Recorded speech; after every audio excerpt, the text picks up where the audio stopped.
Deixa eu chamar a Biazita Gomes, sempre às terças aqui com a gente, nos ajudando a analisar a geopolítica. Bia, tudo bem por aí? Como você está? Tudo tranquilo. Boa tarde. Bom dia, gente. Fala boa tarde. Bom dia, gente. Tô É o tranquilo. fuso. Tá tão ligada no que está acontecendo na Ásia há tantos É um dias. fuso. Exato, Mas tá tem no outro fuso. Chamando Jesus de Genésio, velha de perna fina, de vela de parafina. Ela tá tudo doido. um- uma semana tendo que olhar a Ásia dá trabalho. Exato, mexe com o nosso fuso. Bia, quero te ouvir. A gente teve então esse primeiro encontro e as negociações agora caminhando com delegações dos dois países, né? Qual a expectativa? Daqui a pouco eu vou trazer também encontros de Trump com o Japão e com a China que repercutem aqui no Brasil, né? Mas quero te ouvir sobre esse cenário todo. A primeira barreira ela já foi quebrada, né? Que é a comunicação direta entre os dois países. Eu acho que esse é o foco principal, né? A gente consegue agora ter o governo brasileiro com seus negociadores oficiais discutindo com os negociadores oficiais do governo americano. A gente sabe que é uma discussão complicada, não é uma discussão complicada por causa do Brasil especificamente, a questão das tarifas está complicadíssimo para todo mundo, os outros países não estão conseguindo reduzir tarifas também, mas há uma expectativa em redução em alguns setores, como da carne e do café, que realmente está comprometendo a inflação americana. E no caso do café ainda piora porque existe uma escassez de produção internacionalmente. Existe uma discussão, inclusive no governo americano, de botar tarifa zero para café e para cacau, né? Produtos de cacau, porque realmente existe uma escassez. Mas a tendência é que sim, deve haver sim alguma reversão de algumas tarifas. E isso é por isso o desespero dos bolsonaristas, porque qualquer notícia positiva, mesmo que seja dentro do que é esperado dessa negociação, como a questão da carne e do café, já desmonta finalmente o castelo de cartas que eles construíram sobre essa questão da relação Brasil e Estados Unidos. A partir do momento que já há um diálogo direto entre os dois presidentes, o argumento bolsonarista acaba, porque eles deixavam bem claro que só eles eram a ponte para conversar com o governo americano. Então, esse argumento morreu, porque já existe uma equipe discutindo. É uma discussão contínua, vai ser contínua, vai depender sim do que vai acontecer na PEC agora, quinta-feira, que é o encontro Ásia-Pacífico, os Estados Unidos, que vai ter, inclusive, provavelmente a reunião entre Xi Jinping e o Trump, estão se organizando para isso, mas já é um caminho muito bom e muito sólido, porque você abriu negociação. Então, o Brasil vai ficar em negociação contínua nessa parte de comércio com os Estados Unidos, porque algumas coisas sim vão deixar de ser tarifadas ou vão ter uma diminuição de tarifaços,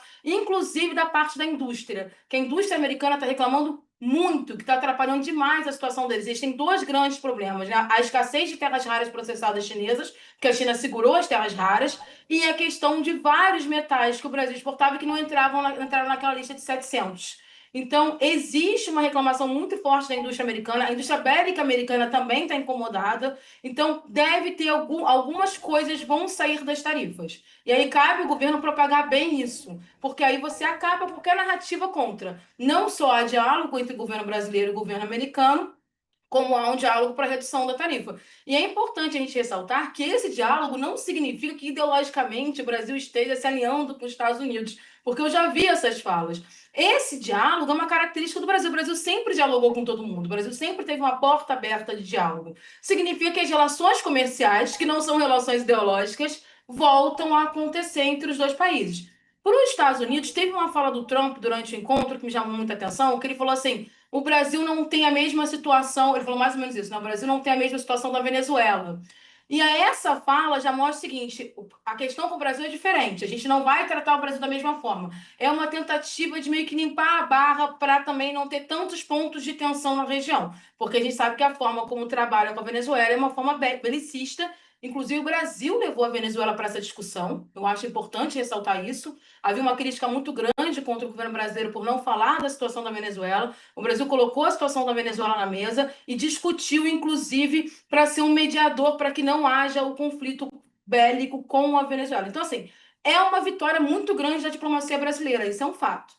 A diplomacia brasileira derrubou um muro, foi construído um muro de pedra que inviabilizava o diálogo entre Brasil e Estados Unidos, acabando com uma relação de 200 anos. Esse muro caiu, a relação volta e a tendência é a normalização dessas relações comerciais e políticas entre os dois países, claro, com as suas ressalvas, porque ideologicamente são linhas diferentes, né? Os Estados Unidos está na mão de um governo de extrema-direita, governo trumpista, e o Brasil está na mão de um governo progressista. Então, são perspectivas muito diferentes até sobre o campo internacional. Mas o Trump também tem outros problemas muito mais sérios nesse momento, bem mais sérios no campo internacional, principalmente ali na área da Ásia, a questão com a Rússia. Então, ele vai começar também a cortar alguns pontos de tensão. Então, cortar esse ponto de tensão para o Brasil é interessante para ele geopoliticamente.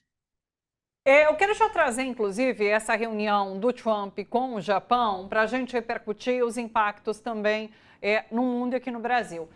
Donald Trump aproveitou essa passagem pela Ásia para ir ao Japão e se reunir com a primeira-ministra japonesa Sanai Takaichi, com quem assinou um acordo estratégico de fornecimento de minerais críticos e terras raras. Segundo o comunicado da Casa Branca, os Estados Unidos e Japão devem cooperar em investimentos e intercâmbio tecnológico. Esse movimento faz parte de uma obsessão de Trump por esses minerais críticos, não apenas porque eles são essenciais para cadeias produtivas que vão da energia renovável a eletrônicos e automóveis, mas também porque a China possui hoje mais de 90% do processamento dessas matérias-primas no mundo, Bia. Então, assim, com o Japão já foi assinado, há expectativa, inclusive, na quinta-feira, no encontro com Xi Jinping, que isso esteja em debate também.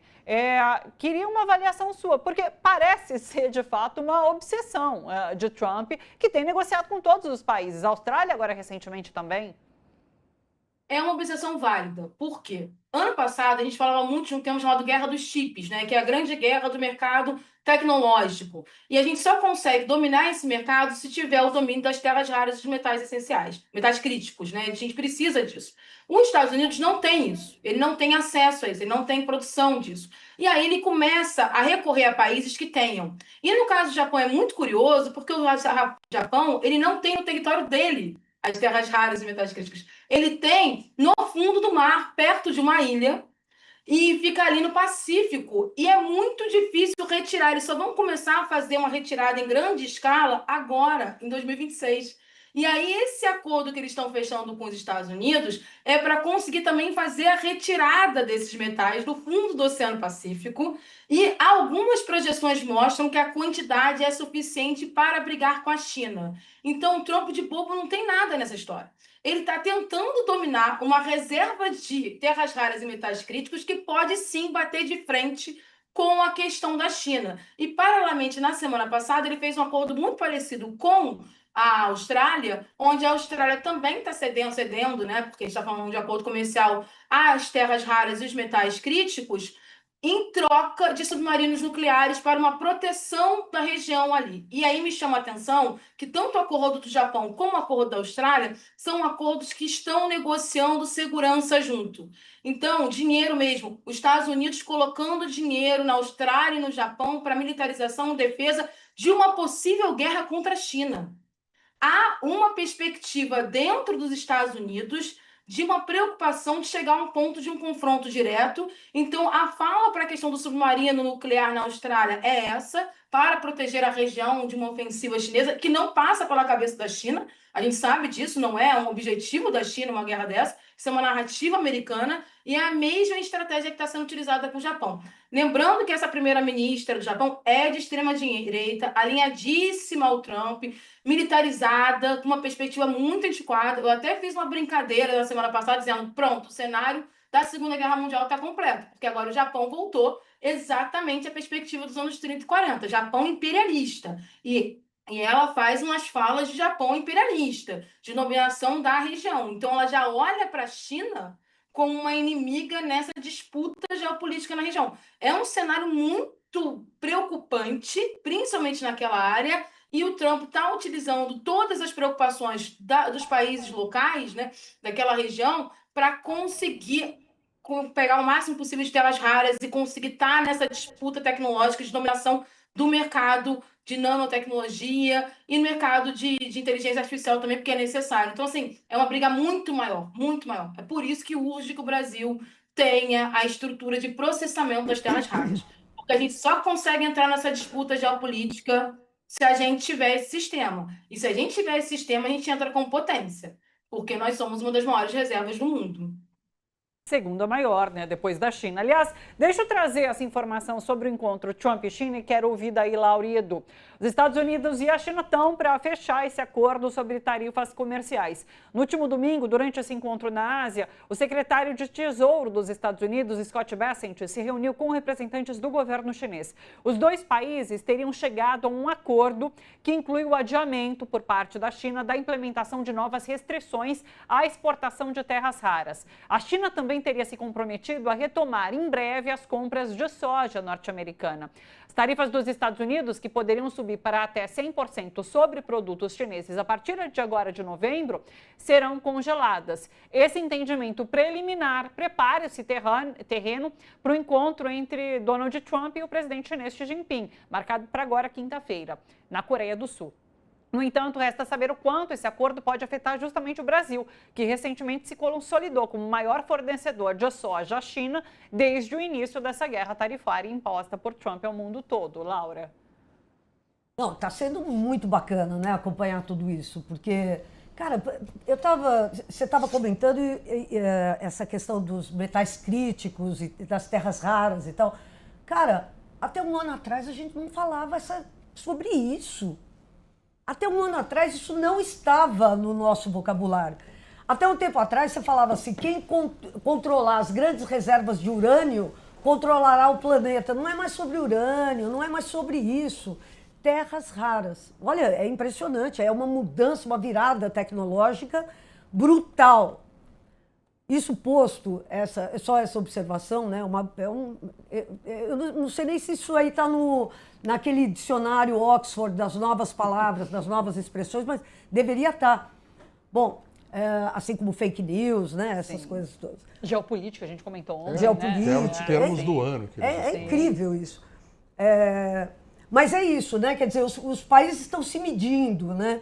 Os países estão armando o jogo. E isso que você falou, Biazito, eu acho muito impressionante, porque é isso mesmo, é um cenário da Segunda Guerra Mundial, né? Quer dizer, onde você tem um poderoso, né?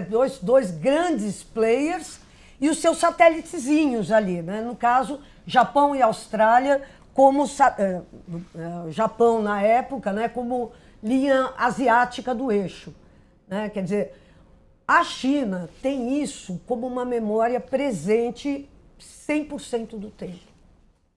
Então, quer dizer, ninguém está entrando nisso sem saber muito de história.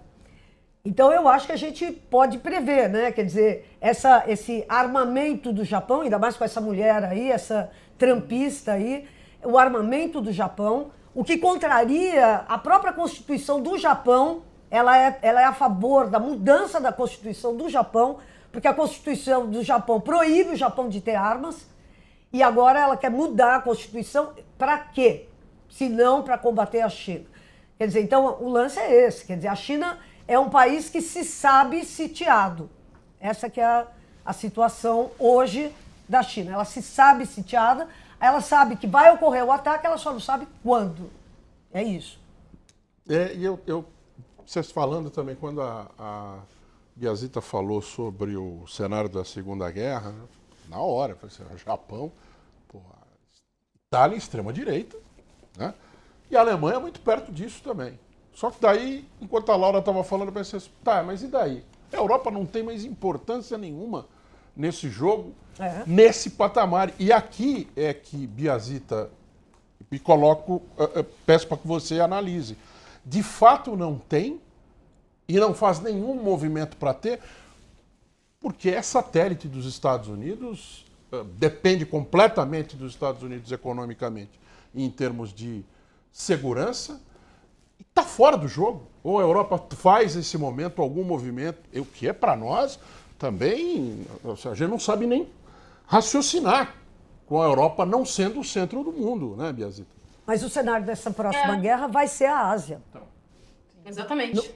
E assim, é uma situação, tu colocou um ponto muito importante. A gente está vendo a morte da perspectiva ocidentalizada, tá? Ocidental. O Ocidente está morrendo, isso é um fato. É claro que ele não vai morrer amanhã, mas serão décadas dessa morte. E aí, essa luta americana, né, junto até com países ocidentalizados, Austrália, o próprio Japão, que tem uma perspectiva muito ocidentalizada pós-Segunda Guerra Mundial, é uma tentativa de sobrevida. A Europa ela se comporta como um satélite americano hoje. E aí a função da Europa agora é neutralizar outra ponte, outro foco, que é a Rússia. A função da Europa Ocidental é tentar neutralizar a Rússia, que num momento de conflito se transforma automaticamente em parceira da China, porque os interesses, inclusive, da Rússia nesse momento estão na Ásia. A Rússia sobrevive economicamente graças à Ásia, graças a toda aquela região que faz a compra do petróleo. Inclusive, agora há uma discussão no mundo sobre os navios sombras russos, né, que fazem, né, o transporte de petróleo ali para a região, que teoricamente não poderia, todo mundo sabia que existia, mas agora o mundo está preocupado porque a Rússia de fato conseguiu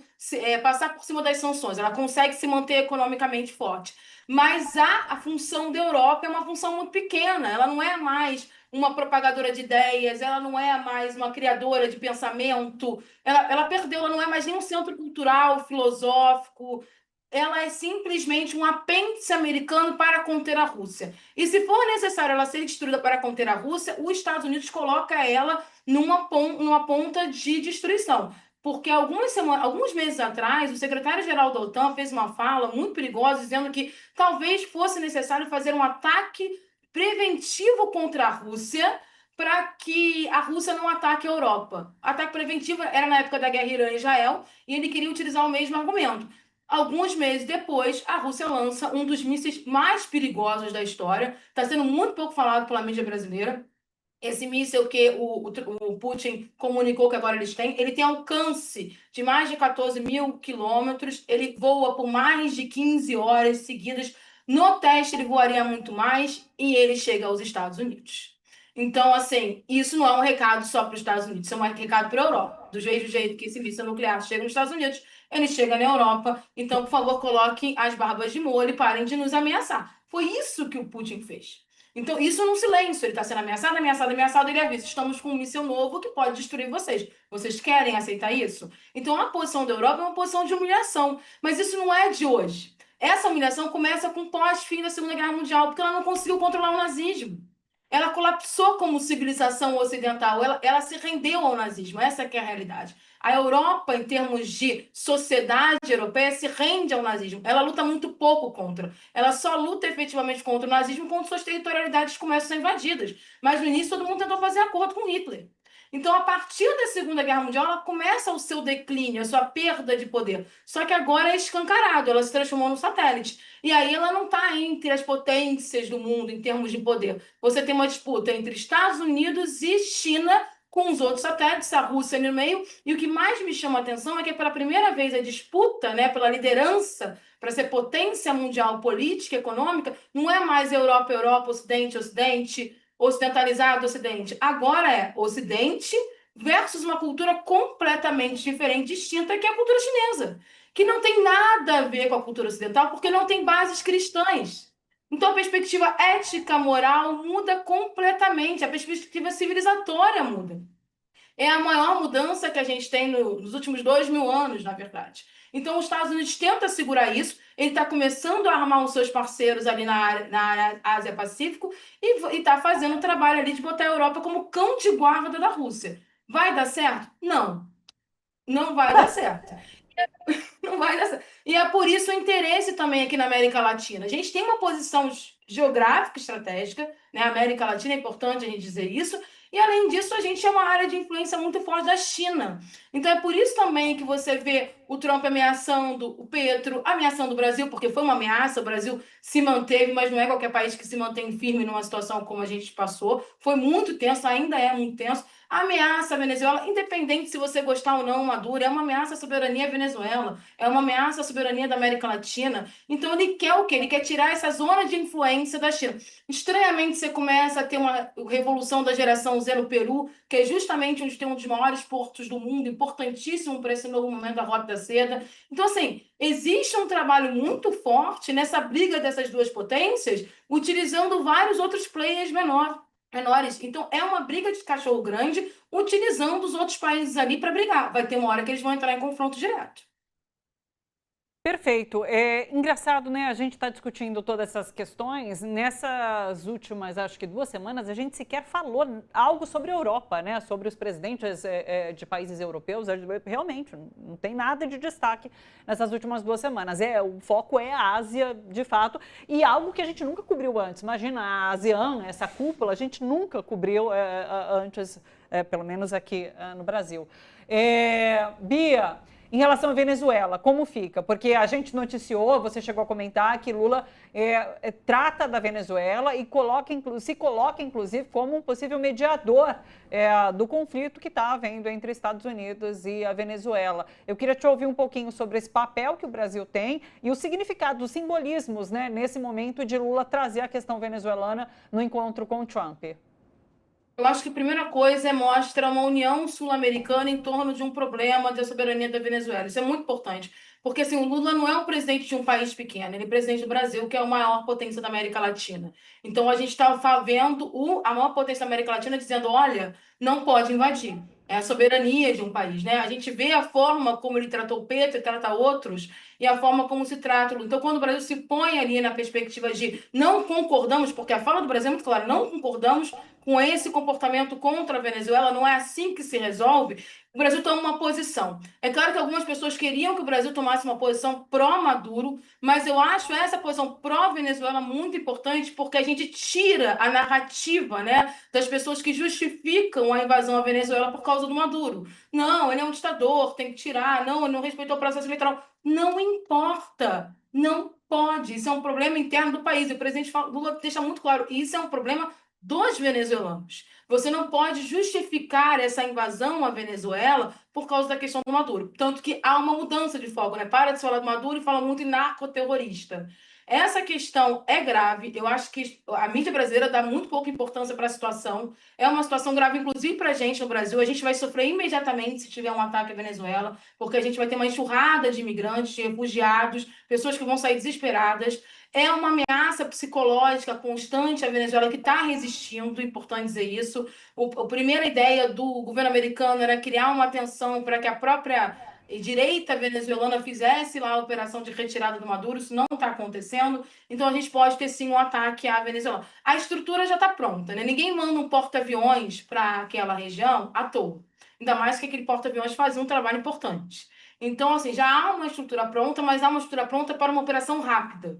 Então, ele está só mantendo a base da narrativa, o Trump, para os Estados Unidos. Agora, a postura do Brasil é importante até para os outros países se pronunciarem. E quando eu falo dos outros países, não é nem na América Latina, não, é na Europa. Porque a China e a Rússia já deixaram muito claro que são contra qualquer intervenção à Venezuela. Só que China e Rússia são inimigos dos Estados Unidos na prática, geopoliticamente. Então, quando você tem o presidente Lula, que é uma ponte, né, entre vários tipos de governo, falando não pode desrespeitar a soberania, e ele, inclusive, a comparação, às vezes, até com a Ucrânia, com outras regiões, ele coloca os líderes ocidentais democráticos numa situação de suspenso.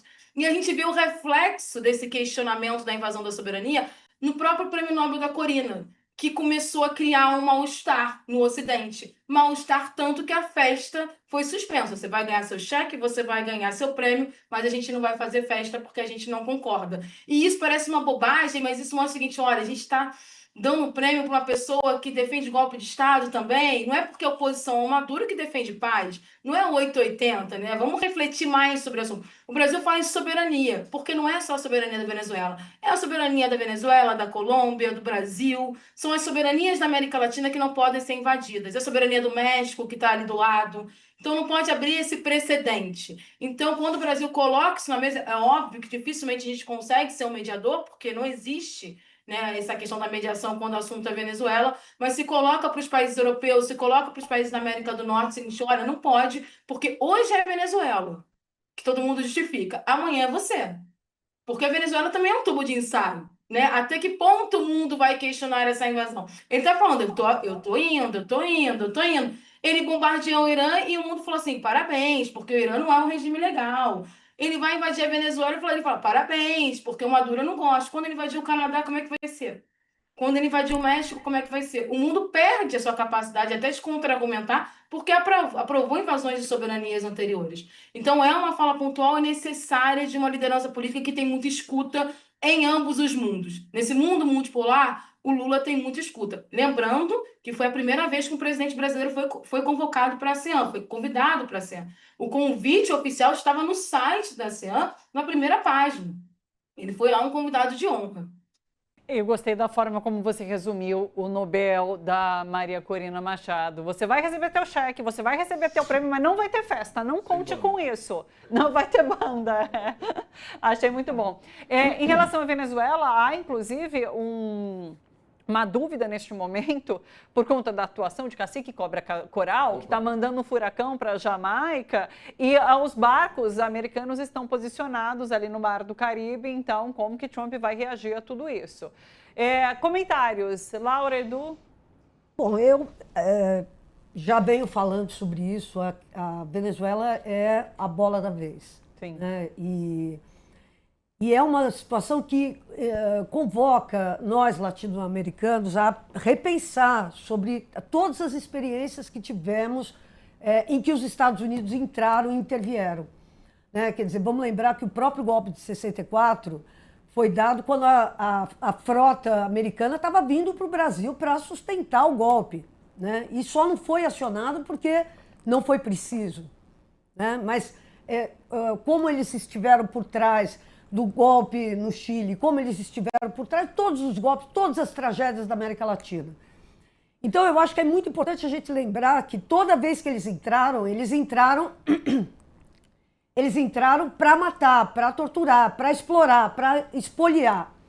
Então, eu acho que a história faz com que a gente, não é uma questão de Maduro, é uma questão de um país colonizado, é um país do sul global, é um país que compartilha o nosso destino, a nossa tragédia de ter vivido da escravidão, e é um país que, portanto, está em busca de uma emancipação e precisa ser defendido. É isso, entendeu? Acho que a gente tem que zerar a fatura dizendo o seguinte: atacou um país colonizado, nós estamos juntos, entendeu?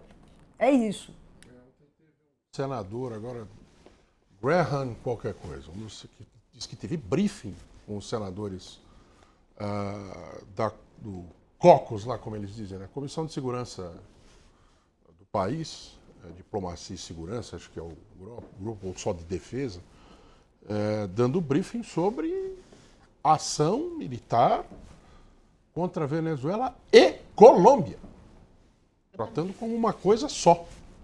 É a grande Colômbia que sonhava Bolívar. Então, eles até hoje pensam nisso. Trato. Vejo como algo muito iminente, talvez iminente até demais. A sua visão também, Biazita? Não, eu digo que não se os Estados Unidos vai atacar, é quando.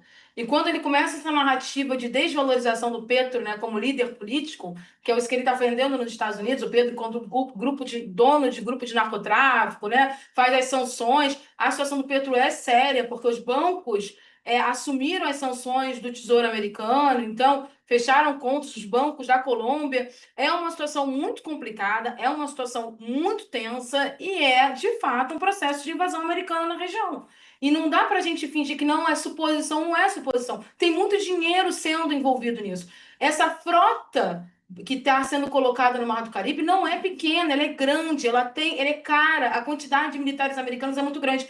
Só está demorando um pouco mais porque os Estados Unidos precisam mudar um pouco a opinião pública.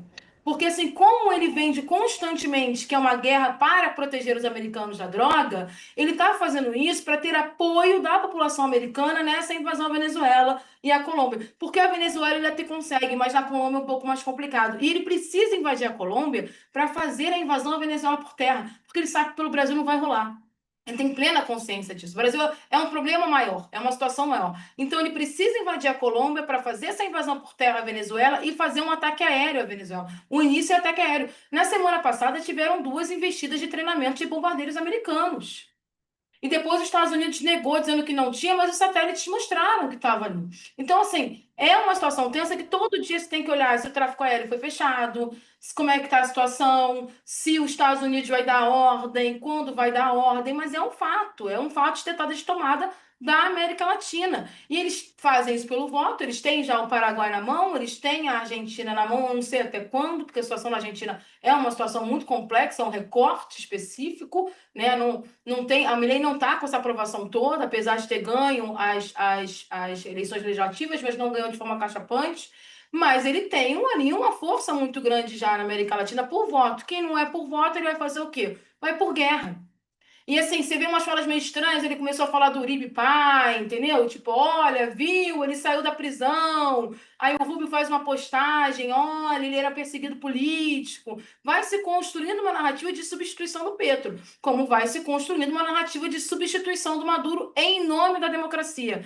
Eu acho que a situação do Maduro é mais séria porque me lembra muito a situação de Saddam Hussein. Não discutindo a questão se gosta ou não de Saddam Hussein, mas parece muito a forma de entrada. Eu tenho a impressão de que eles vão fazer a mesma coisa com o Maduro. Que o objetivo do Trump é conseguir fazer a mesma coisa, porque na época o Bush teve um up por causa da invasão ali do Iraque.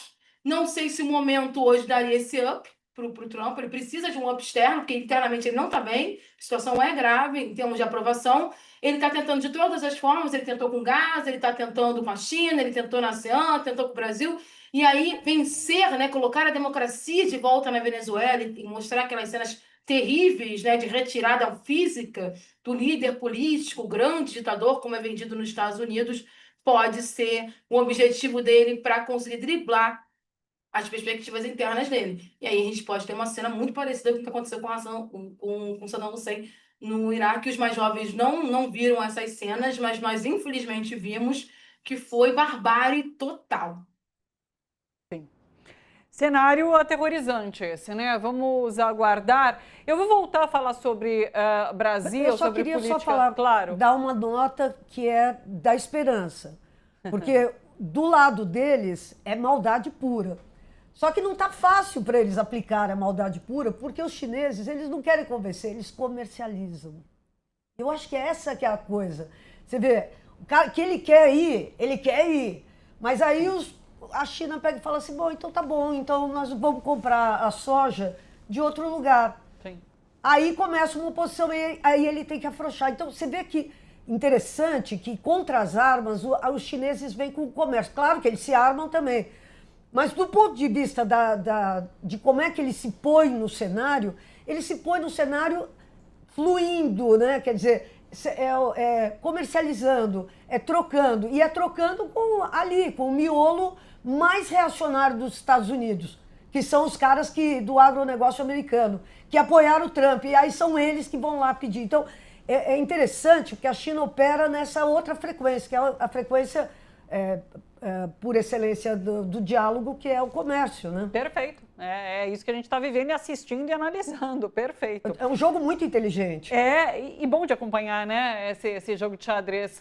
A gente só quer evitar que o conflito aconteça. Então, enquanto estiver nessas negociações, acho que é legal, acho que é interessante.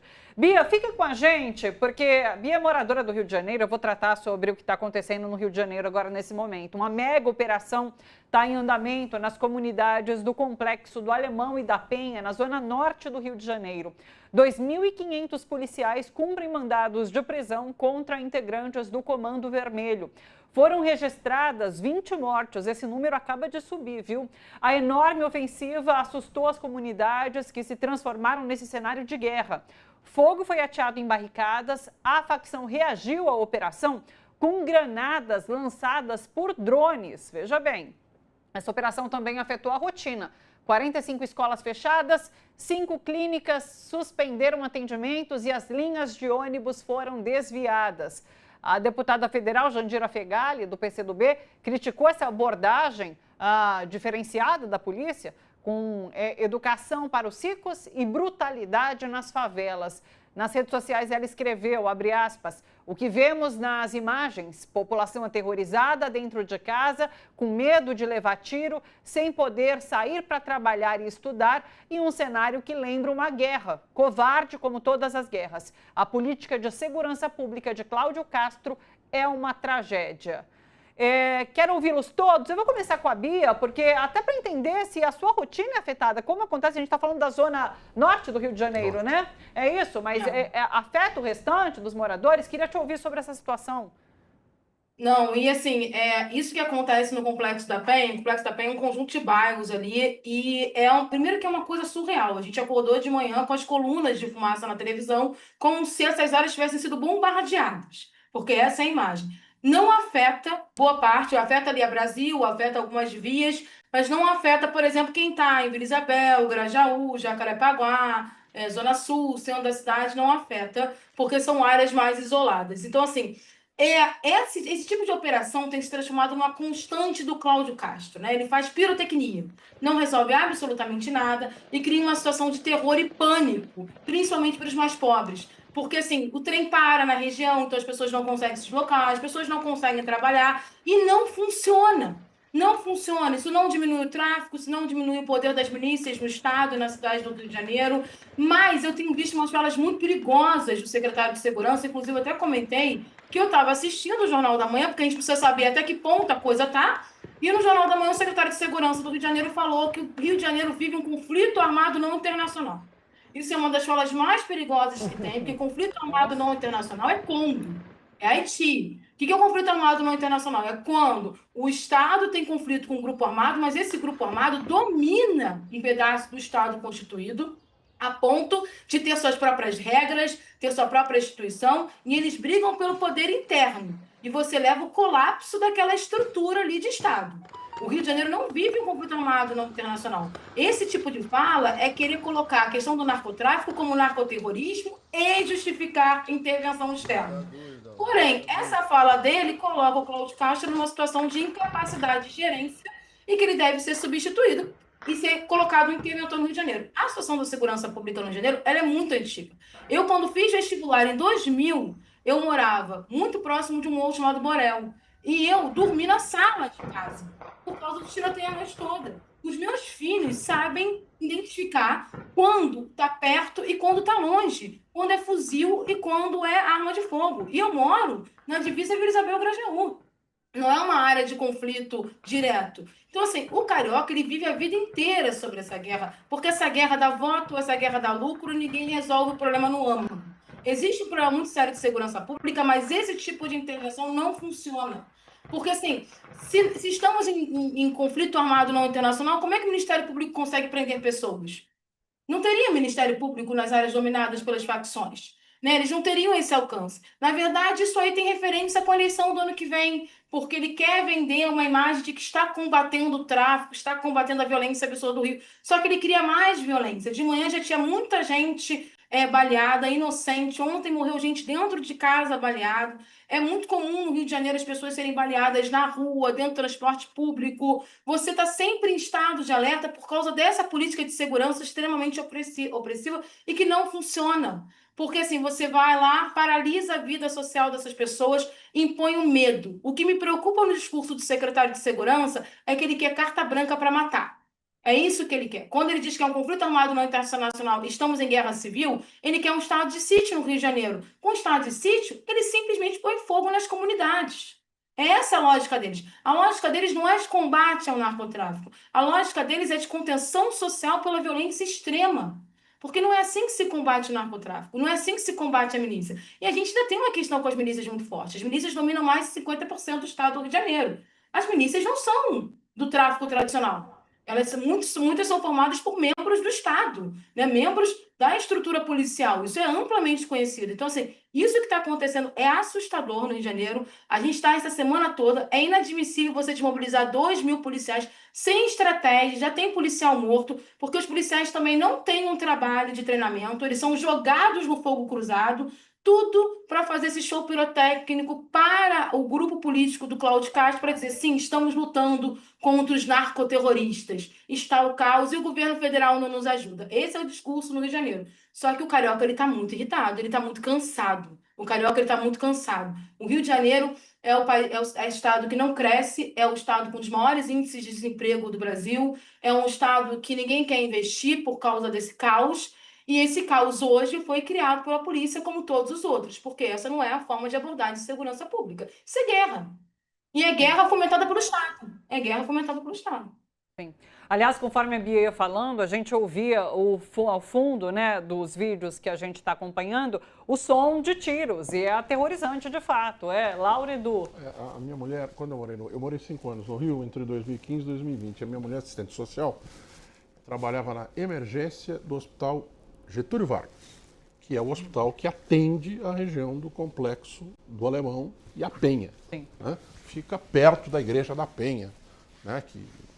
Aquela que tem a escadaria longa e tal. E isso que a Biazita falou, tinha que botar na conta do chegar ao hospital se o trem ia parar ou não por causa de tiroteio na linha. Né? Porque o trem parava, ele ficava na estação esperando o tiroteio parar. E, para além disso, que afeta, vou chamar, os de fora da região do conflito em si, você tem toda a vida social de quanto? 3, 4 milhões de pessoas? Não, 3 milhões de pessoas. Rio de Janeiro tem 6 milhões, a cidade do Rio de Janeiro. Se você pegar a área da Baixada Fluminense, que também acaba tendo, hoje não direto por causa da localização, mas por causa de outros embates e conflitos, você tem 40% da população no Rio de Janeiro, 30% da população no Rio de Janeiro, que tem a sua vida regrada pelas ações da polícia. Porque bandido não sai dando tiro um no outro dessa maneira, como você vê hoje, 6 horas da manhã, horário marcado, e eles saem para... Não, claro, não estou chamando bandido de mocinho e nem de heróis da resistência. Não, são bandidos, trocam tiros, só que eles têm o interesse deles é defender o seu próprio território, enquanto que quando a polícia faz esse tipo de ação, como está dizendo a Biazita, não tem interesse de defender território, de desarmar território, tem interesse de fazer barulho. E é esse barulho que a gente está ouvindo aqui. É o desânimo na sua forma mais grave e mais triste. Porque a ciência, né, é quando você faz as mesmas coisas e você sabe que vai ter o mesmo resultado. Né? A ciência é descobrir se de fato vai ter o mesmo resultado. A gente já sabe que esse tipo de operação vai ter o mesmo resultado, ou seja, é cientificamente provado que vai morrer uma meia dúzia de traficantes, vai morrer gente inocente, vai paralisar a cidade, ou boa parte dela, vai produzir o terror. E amanhã tem um novo líder no lugar do líder que mataram hoje, e o ciclo começa tudo de novo, só para tentar parecer poderoso e fortão. É muito desanimador. Não, mas sabe o que eu acho? Eu acho que a gente não pode desconectar isso da fala do Flávio Bolsonaro outro dia, anteontem, falando então, do Flávio Bolsonaro pedindo para o Trump bombardear também as lanchas carregadas de drogas que saem do porto do Rio de Janeiro. Eu acho que... E essas cenas aqui dão vazão para esse sentimento. Ó, tá vendo? E é por isso que vem essa fala do secretário de Segurança Pública a que você se referiu. O Rio é uma cidade que já ninguém mais controla, tem áreas controladas por narcoterroristas. Ou seja, eu acho que está se preparando uma narrativa. Lembra que nós falamos aqui outro dia que o Brasil ia ser atacado em si. Qual é a pauta moral, a pauta que juntava agora? Era a pauta da guerra ao terror, da guerra ao narcotráfico, da guerra às drogas. Sim. É isso que está organizando todos os ataques a todas as... na América Latina, aqui vai ser o Brasil e a China também. Né? A China seria a origem de onde viria todo esse fentanil. Então, é guerra às drogas. E aí está tudo afinado. Então, isso aí eu acho bastante preocupante, até por causa disso. Né? Quer dizer, vamos começar a tratar aquilo como um narco-estado.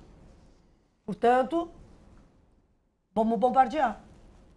Aliás, Laura, falando em bombardear, nesse cenário todo, só para trazer uma informação adicional, acaba de sair essa notícia de que o governo Trump fez novos ataques a barcos perto da costa da Colômbia e matou 14 pessoas. 14 pessoas.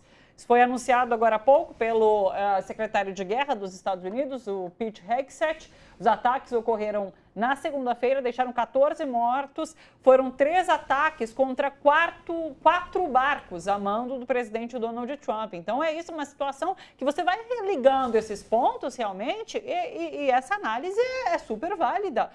Bia? O secretário de Segurança Pública do Rio de Janeiro, ele só se refere como narcoterrorista. Ele é extremamente bolsonarista, e aí foi o gatilho, todo mundo na hora pensou, é a fala do Flávio Bolsonaro. A fala do Flávio Bolsonaro não foi um delírio, já é um plano efetivo de dizer que, como o Rio de Janeiro é um narco-estado, liderado por narcoterroristas e está em conflito armado não internacional, os Estados Unidos poderiam sim bombardear navios na Baía de Guanabara. E aí é óbvio que tem uma galera mais extremista que acha super normal, quando não é, porque isso é uma invasão de soberania. O que a gente achava que era uma fala descontextualizada e quase surtada do Flávio, tipo, ele falou aquilo que ele tá com raiva do encontro, né? Então ele quer bombardear. Não é.